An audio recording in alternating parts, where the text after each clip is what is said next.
Jepang itu nggak dikalahkan Indonesia. Jepang, Hiroshima dan Nagasaki dibom oleh apa? Sekutu. Akhirnya Jepang pulang. Pas Jepang pulang, Indonesia merdeka. Itu dulu kiai-kiai sudah nakwil bahwa menangnya Indonesia itu tidak harus mengalahkan penjajah. Pokoknya nanti penjajah ada yang mengalahkan. Jadi orang Islam zaman itu tidak bisa mengalahkan Persia. Yang mengalahkan itu Romawi. Tapi orang Islam ikut gembira. Itu sebenarnya wa yauma idzi yafrahul mu'minun binasrillah. Jadi orang itu cara berpikir Quran itu beda. Sehingga saya ini cerita ke cucu-cucu Mbah Siddiq karena ya nasabnya sama sampai saya karena sama-sama sampai Mbah Sambu. Bedanya keluarga saya lewat Mbah Abdul Azim, kalau yang keluarga sini lewat namanya Mbah Yusuf. Itu saudara sama Mbah Abdul Azim sama-sama sampai Mbah Sambu. Tapi keinginan saya tentu bukan sekedar silaturahim gagah-gagahan diceluk Gus. Celuk Gus repot. Nek ora alim ra pantes. Nabi Isa itu kalau orangnya ceria sekali. Pernah ditegur sama Nabi Yahya. Mali aroka dohikan ka'annaka amin tamin makrillah. Saya melihat kamu kok selalu senyum ceria seakan-akan tidak ada adabnya Allah. Terus Nabi Isa balas ke Yahya, mali aroka abisan ka'annaka ayistamin rahmatillah. Kamu kok merengut terus koyok ning donya ora ono rahmat. Jadi kamu milih mana? Senyum terus apa merengut terus? Partainya hanya dua, Nabi Yahya sama Nabi Isa. Jadi khazanah itu banyak. Untuk melawan penyakit itu ketakutan itu bahaya. Karena bisa mengganggu imunitas tubuh. Orang harus percaya diri, harus pede. Meskipun harus hati-hati tapi harus tetap pede. Dengan demikian imunitas tubuh kita terjaga. Jadi ya sudah seperti itu. Semua orang punya cara untuk menjaga diri masing-masing. Kemudian tentang Mbah Ahmad Siddiq, saya tahu banyak karena dulu saya masih ingat, ini sekaligus ijazah pada cucu-cucunya. Kalau sama anaknya tidak berani sama cucu-cucunya. Saya masih ingat Mbah Ahmad Siddiq itu sangat loyal sama yang namanya negara. Kita tahu beliau adalah termasuk orang yang bintang ketika Muktamar Situbondo, ketika NU pertama kali nerima asas tunggal yaitu Pancasila. Kayak apa ulama-ulama kita, ya mulai Mbah Ahmad Siddiq, Mbah Ali Maksum, Gus Dur, Mbah As'ad semuanya lah. Termasuk Mbah Mun, semuanya loyal sama negara sehingga NU menerima asas tunggal. Itu saya masih ingat karena Bapak dulu perwakilan dari NU cabang Lasem. Beliau pernah ngundang Mbah Ahmad Siddiq di sini zaman itu zaman Pak D. Dzufar, zaman Pak D. Dzufar ikut ngundang ke sini Bapak saya. Itu saya menangi beliau ngisi pengajian di hallnya buyut saya, Mbah Umar bin Arabi. Jadi saya ini zuriyahnya Mbah Umar bin Arabi sama dengan keluarganya Ki Hamid Pasuruan. Itu beliau cerita bahwa kemenangan Islam itu tidak harus kita yang menang kangelan. Kadang Allah bikin orang lain yang kangelan, kita yang ikut menang. Jadi dulu kata beliau banyak ulama ketika kita diserang Jepang, saya masih ingat, saya karena pas itu ikut ke Lasem karena saya santri sarang, bangun ngisi di Lasem, saya ikut di Lasem karena saya masih keluarga. Itu ulama-ulama itu mimpi dibacakan ayat ghulibatir rum fi adnal ardi wa hum mim ba'di ghalabihim sayaghlibun fi bid'i sinin lillahil amru min qablu wa mim ba'du wa yawma idzi yafrahul mu'minun. Itu dulu itu ada pertarungan besar antara kerajaan Romawi dan kerajaan apa? Persia. Kita tahu Romawi itu Nasrani. Saya ulang lagi, Nasrani. Nasrani itu percaya adanya Allah, adanya Tuhan, dan percaya adanya kitab samawi. Sementara musuhnya itu Persia, orang yang tidak bertuhan, tidak berdasar kitab samawi. Ketika Persia mengalahkan Romawi itu orang Islam ikut susah.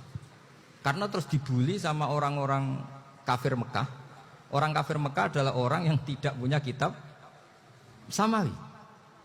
Katanya orang kafir Mekah, iku lho balamu. Jute duwe kitab, jarene di hubungan mbek langit, nyatane perang keok. Paling kon ya padha. Jadi ada analogi bahwa kalahnya orang Nasrani itu dianggap simbol kekalahan orang yang bertautan atau berhubungan dengan langit. Akhirnya orang Islam susah. Saking susahnya orang Islam sampai Abu Bakar itu tanya, ya Rasulullah, lalu orang Romawi menang itu kapan? Terus ada surat turun Fibit isinin. Ya kira-kira 3. Abu Bakar pas itu belum alim-alim amat. Jadi ngartikan 3 itu ya 3 betul. Sehingga beliau masyhur itu. Cara Jawa totoan itu kimar. Pokoknya nanti Romawi pasti menang 3 tahun lagi. Akhirnya ketika datang itu taruhannya dengan 10 onta. Datang ke Rasulullah, Nabi menjelaskan, "Loh ndak. Bid'u itu mabena salas ilatis itu 3 sampai 9. Kamu jangan bilang 3. Ya sudah, taruhannya ditambah. Taruhannya ditambah sampai 100 onta. Tapi pembuktiannya enggak 3 tahun tapi nunggu 9 tahun. Sampean jangan tanya, berarti dulu pernah taruhan halal. Zaman sebelum ngaji saya, sampean sudah sering taruhan, jadi jangan nyalahkan saya. Nanti itu ada ilmunya, namanya nasah apa? Mansukh. Dan taruhannya Abu Bakar tidak kayak sampean. Taruhan yang sangat-sangat demi Islam, bukan demi hadun nafsi. Betul. Ketika tahun ke-7 orang Islam itu menang. Gila ya, tahun 9 itu umat Islam menang. Menangnya umat Islam mengalahkan musyrik Mekah itu di Badar. Romawi mengalahkan apa? Persia.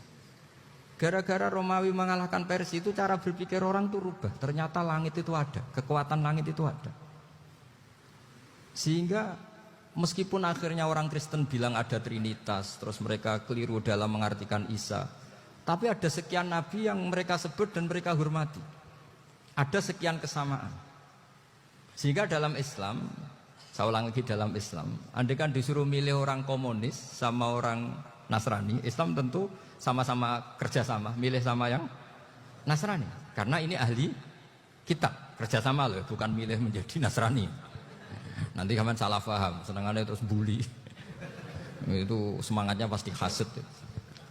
Nah, terus lalu relevansinya dengan Indonesia gimana? Wa yauma idzi yafrahul mu'minun. Ketika orang Romawi yang punya kitab samawi mengalahkan Persia yang tidak punya kitab samawi, itu orang Islam ikut bunga, ikut gembira. Itu semua kiai banyak yang mimpi seperti itu. Ini cerita Pak Ahmad Siddiq. Saya dengarin. Ternyata betul.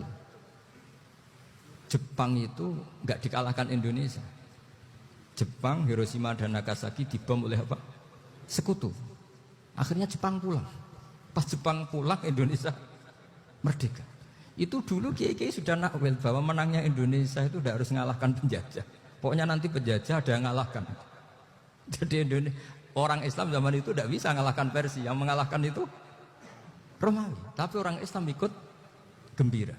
Itu sebenarnya wa yauma idzi yafrahul mu'minun binasrillah. Jadi orang itu cara berpikir Quran itu beda. Sehingga saya ini cerita ke cucu-cucu Mbah Siddiq karena ya nasabnya sama sampai saya, karena sama-sama sampai Mbah Sambu. Bedanya keluarga saya lewat Mbah Abdul Azim, kalau yang keluarga sini lewat namanya Mbah Yusuf. Itu saudara sama Mbah Abdul Azim, sama-sama sampai Mbah Sambu. Tapi keinginan saya tentu bukan sekedar silaturahim gagah-gagahan diceluk Gus. Celuk Gus repot. Nak ora alim ra pantes. Nak beling ra pantes. Salam templek 1.000 jaluk swarga.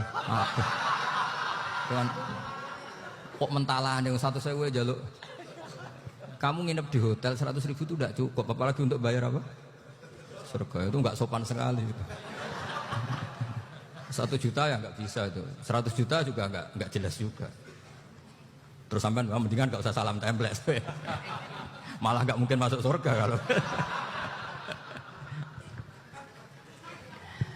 Jadi dulu yang namanya zuriyah, sampean tenang saja, nasab sampean tidak kalah dengan kita. Karena nanti setelah di kuburan itu gus-gus itu nggak penting. Semua kalau ditanya bapak kamu siapa, jawabannya siapa? Nabi Ibrahim. Sudah parmin parlan hilang semua, sudah aman pokoknya nanti. Karena kalau nanti ditanya malaikat bapak kamu siapa, jawabnya Nabi siapa?